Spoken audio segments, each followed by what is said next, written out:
Hello, my name is Grace, and I have decided, after a long war with myself over the content of my chapel talk, to talk to you today about life. Yes, a rather boring and mundane topic, I suppose. However, it is something we can all relate to, as each and every one of us in this room is living, and thus, we are all experiencing one of the most beautiful yet complex things there is, life. It is the ultimate, poorly constructed wooden roller coaster, complete with all the twists and turns anyone could ever imagine and not imagine. It can be exciting and thrilling, yet can also be scary and completely overwhelming. I don't think there are words to express just how much you will undergo in your life, for life is everything. It is the experiences and moments you have, see, and feel. Sometimes life can be easy, effortless, and overall just happy. It is in these blissful moments that you will see and feel the intoxicating side of life. You will have times when you laugh so hard that your face turns beet red and a dull, joyful ache consumes your sides. There will be sunsets that reduce your once extensive vocabulary to the simple word of wow, and you will eat food that feels like it is your long-lost soulmate, like ice cream. Moments such as these will elevate your soul to the height of the clouds and make life feel and look marvelous. However, life will not always maintain these ideal and euphoric qualities. After all, it is a roller coaster, and it must remain astonishing. Things will happen that alter how you feel, see, and view your life. Life can easily reconstruct itself from a picturesque sky filled with white, fluffy clouds into a dramatic scene of swelling cumulonimbuses bursting out in an array of thunder and lightning. Once it has taken this form, life will no longer feel easy, but rather it shall become something excruciatingly difficult. It is in times like these when you feel angry, sad, hurt, alone, and overwhelmingly lost. These feelings, unable to be repressed, will boil inside of you, perhaps eventually exploding like screeching steam from a tea kettle. You might yell, scream, cry, say and do things that you later regret. There will suddenly feel like there is an alarming tear within you, and the more desperately you try to fight it, the larger the rip spreads. Things that had once elicited the most brilliant of smiles from you now leave you feeling nothing, and the world might begin to feel fake and dull, like the pages of a monochromatic coloring book. Cycles of erratic thoughts begin to consume your every moment, turning your inner world, your mind, into a place of systemized chaos that can seemingly not be controlled.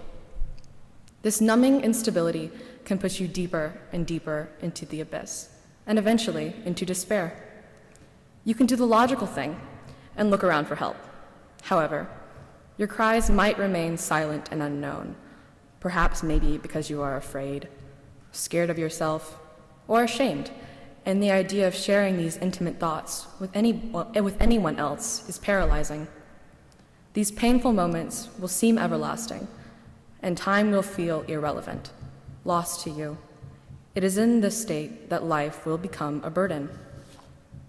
The feelings that I just described are all real. Happiness, anger, sadness, all of them are undeniably a part of life. Everybody, at some point in their life, will experience these emotions, the intensity of life, because life is a breathtaking, yet poorly constructed wooden roller coaster. There are moments in which you will feel a sense of unexplainable bliss and ecstasy, and the world will be nothing but the most ideal and beautiful paradise. However, due to the poorly constructed nature of life, upon which said paradise exists, this dazzling happiness can fall apart without notice and throw you into a hole in the ground that seems nearly impossible to climb out of.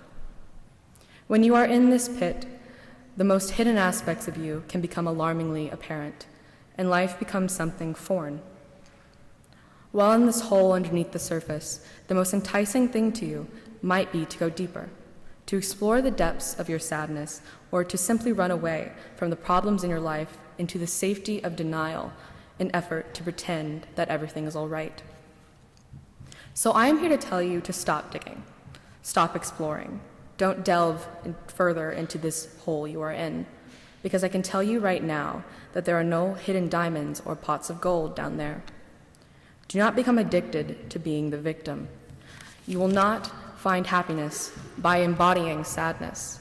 It may seem more intense, more enticing, more interesting to become that lost soul that nobody understands, but ultimately, you will gain nothing from allowing that image to consume you. But also, do not run away or ignore your feelings because you are afraid of them. For by simply denying your problems, you are only hiding yourself in a temporary delusion that will one day shatter around you. Seeing the darkest sides of you can be terrifying. I cannot deny that. But you must not simply hide from the truth. No problem goes away by pretending it is not there, and through denying every sad feeling you have, you are setting yourself up for a big fall later on in the future. Instead, you must do the unthinkable and confront your demons head on. You must fight, not give in or flee. I know that every molecule in your body is either screaming at you to go further into yourself or run away and attempt to escape the pain. For in a way, depression can seem like the most intoxicatingly real thing you have ever felt. It is real. I cannot lie and tell you it is not, but it is as real as happiness, as laughter, as joy. So please, do the unthinkable and begin the fight and the climb. There will be no ladder, and you will have to climb from that hole using only your hands. Dirt will wedge itself in between your fingernails, and it will hurt. It will feel like you are fighting an unseen battle. But you must remember that not all happiness is effortless. And often, to return to this ideal state of mind, you must work and confront your problems. Do not run away from them or allow them to consume you because you are afraid. You do have a say in your life, the course of the roller coaster. For your decisions and willpower may not be enough to change the world, but they are more than enough to change you. And true happiness depends more upon the perception of your life than the state of it. You do not have to seek that sense of unity through others. Rather, it is necessary that you find the beauty and joy within you and work actively to attain that happiness. So don't give up. Don't ever allow yourself to exist in the safety of delusion, and don't ever lose your true identity to the persona of the victim. If you give up escaping this pit of sadness, of loneliness, of depression, you are only leaving yourself down there and possibly dragging your loved ones down with you. In the simplest way of saying things, life sucks sometimes, but you cannot give up.